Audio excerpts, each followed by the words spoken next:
I've just finished my first proper play session of the all-new Unreal Engine 5 build for Squad, and I've got to say, it's not perfect. Oof, that's not good. But I think I can officially say that the hype might be real. It's friendly. Jesus, look at that. I'll be honest, when I first heard that they were switching from Unreal Engine 4 to Unreal Engine 5 and combined that news with bold statements like this will fix all our optimization issues and the game will be better in every single way and there will be absolutely no downsides at all, I was, perhaps rather Britishly, a bit skeptical. But one open playtest later, and I think I'm actually impressed, nay, excited about Squad and its future. Someone's definitely cooked here, and I'm going to tell you about it. Wow, very cool. What a cinematic shot we just got there. F***ing hell.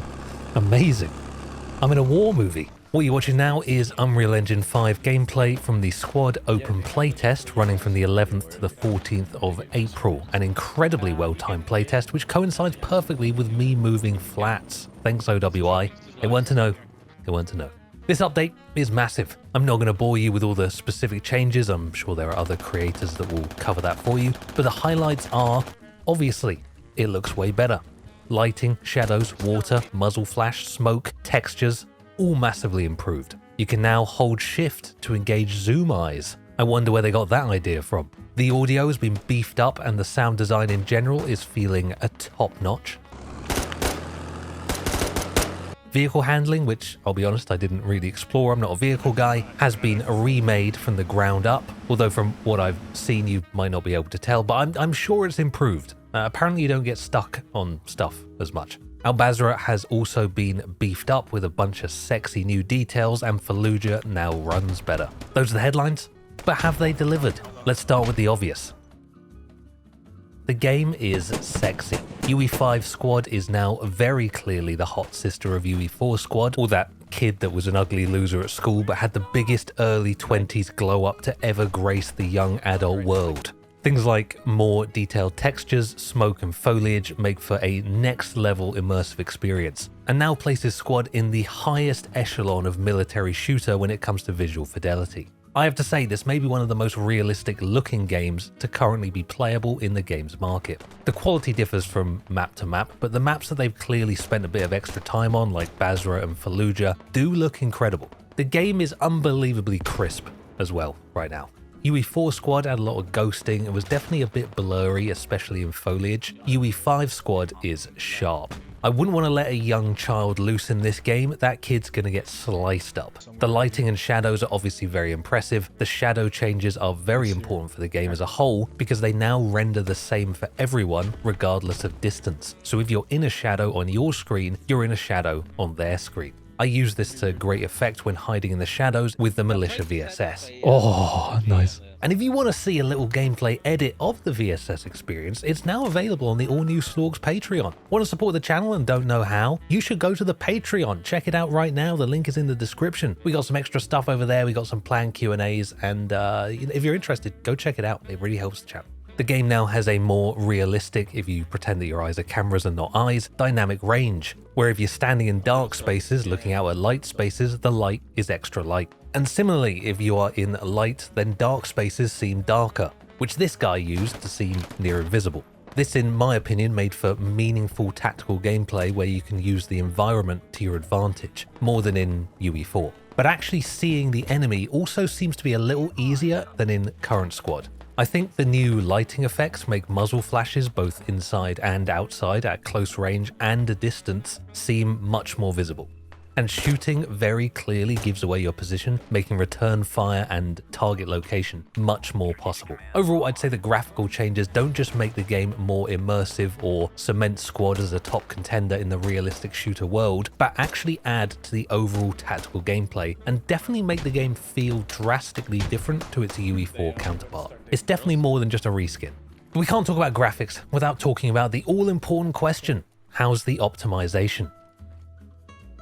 For some reason, Offworld Industries seems to have spent so much of their careers role-playing as me at 20 years old. They just can't seem to escape these performance issues. Starship Troopers has them, Squad has had them for some time, but UE5 was meant to fix all your performance needs. And does it? Well, no. But I'm almost optimistic. I played a number of closed playtests before playing this open one, which at the time I wasn't allowed to talk about, but during those tests I was deeply concerned because the performance, well, I mean, it looked like this. Okay. I have never been more excited in my entire life. Performance? Whoa. Very bad. Incredibly bad performance. And I was very ready to make a negative video about this update. In fact, I recorded an entire rant on it. Like, if you can't play it, I don't care how good it looks. If it doesn't run, like, what are you supposed to do? But I held fire and waited patiently for the open playtest before slating people's unfinished work. And fortunately, I can now say that the open playtest runs way better than the closed one. My PC specs are on the screen right now. I was running the game on high settings at 1440p while simultaneously recording the game with OBS, also recording at 1440p. I was running DLSS, which it seems you're forced into running as anti-aliasing is tied to the upscaling, so you have no choice. With this setup, I was getting between 70 and 90 frames when nothing was happening, and about 50 to 60 when looking down most scopes. The frame rate was not really the issue for me, those numbers were manageable, and if I wasn't recording, I reckon I could have had another 20 frames, and if I dropped to medium, I could probably find another 10 on top of that. The major performance issues came from the well-known Unreal Engine problem of stuttering. There's a lot of just random freezes, like when an explosion goes off or when you shoot sometimes, and almost always when you bring your scope up, the whole game just stops working for like a second. UE4 Squad, I think, has the exact same issue. Obviously, this is frustrating and seems to be the painful reality of working with Unreal Engine. Speaking to some other people in the game, there were definitely players getting better overall performance than I was, if we're talking frame rates, and it seemed to be largely down to frame gen. Frame gen is a feature on 40 series cards and up. Anyone who could run frame gen was getting about double my frames. So this game, much like every Unreal game, rests heavily on the crutch of frame gen.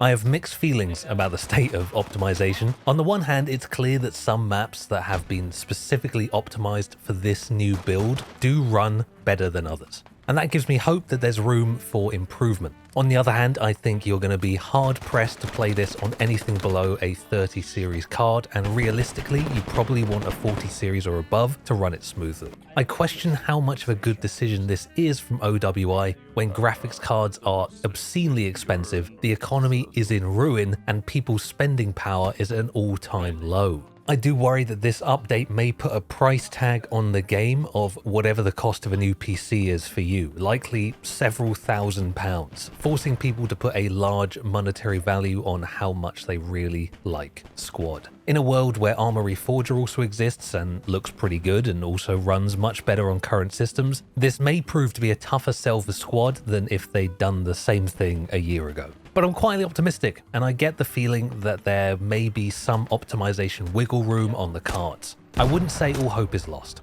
Let's talk about the new gameplay. Gunplay has definitely changed. It's subtle, but noticeable. I've found, generally speaking, that much like graphics, gunplay felt crisp. God, that is so crisp, actually. Well, crisper. The devs actually mentioned something in a recent interview about how UE4 Squad had these issues baked into the game with combat at range, which basically made it worse. But that seems to be greatly improved in UE5, as was promised in that interview. Gunfights feel intense, bullet impacts feel visceral and real. I feel somehow more connected to the combat experience than in UE4. So any PTSD enjoyers, you got a lot more PTSD coming, I think. Oh my god! There were some moments like this where I fired a grenade at a guy's face and he walked from the blast like Jesus himself and killed me, which had me scratching my head. I put a grenade directly on him, he survived. But by and large, a well-orchestrated gameplay experience. Tank pop. Oh, Jesus Christ. Here. Tank. Yeah, tank will just Oh. knock down the street. And let's not forget zoom eyes. That's right, you're bionic now. You can do the comedic push in when someone says something that requires a hilarious live edit. A quick shout out to audio. It's a very important part of gameplay, and the audio is top tier.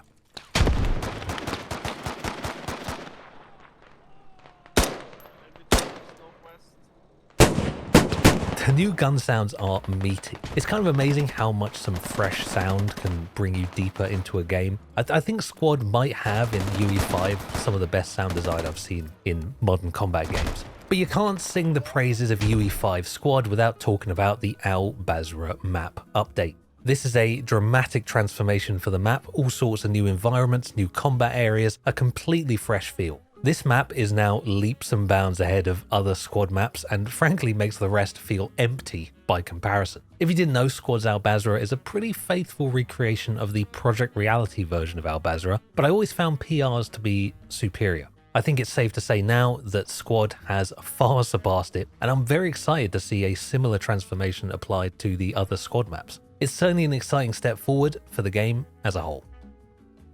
Overall, I think it's safe to say that when it comes to an immersive combat experience, Squad on UE5 is now the best of the best, and nothing else even comes close. The immersion is off the charts. It's definitely an exciting time to be a Squad fan, and I certainly have some fresh hope for the game. UE4 Squad has undoubtedly taken a downhill slide in recent months, with a growing list of unaddressed problems that are being ignored in favor of pushing this update out.